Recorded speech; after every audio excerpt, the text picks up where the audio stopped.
Well, people who live in rent-stabilized apartments rallying in the Bronx tonight outside the latest public hearings held by the city's Rent Guidelines Board. And the tenants protesting what appears to be an inevitable hike to their next leases. Linda Schmidt is live in the Mont Haven section for us tonight with more on tonight's meeting and how it went. Linda?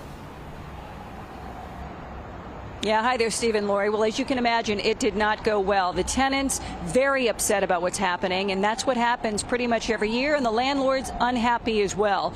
Both sides are never really satisfied at the end of any of these meetings. The tenants saying that the pandemic crippled them, and now any possible chance of a rent increase will force many of them out of their homes.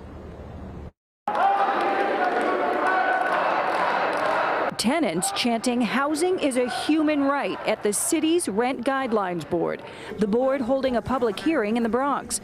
The board is supporting rent increases between 2 and 4% for one-year leases and between 4 and 6% for two-year leases for rent-stabilized apartments.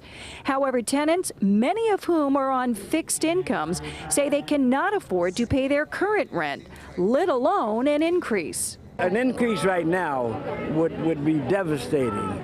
It has been rough enough making it through this pandemic. 22-year-old Samantha Diaz, her brother and mother live in the High Bridge section of the Bronx. We have broken radiators, we have mold in our apartment, rats, roaches. Kim Statuto says she pays nearly $1,800 a month for a one-bedroom apartment in the Tremont section of the Bronx. By the time I pay rent, lights, and a phone that is necessary, I have nothing left.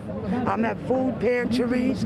On the other side are the landlords who say they need a sizable rent increase so they can keep up with their rising expenses, like property taxes, heating costs, water bills, and repairs.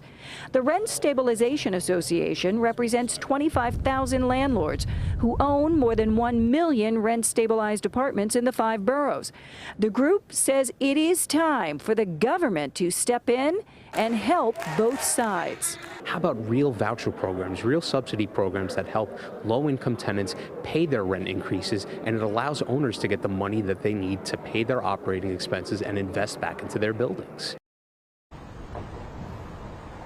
And by the way, the Rent Guidelines Board will be holding its final vote on this issue next Tuesday, and at that point, we will all find out what the final rent increases will actually be. Steve and Lori, back inside to you. All right, thanks, Linda.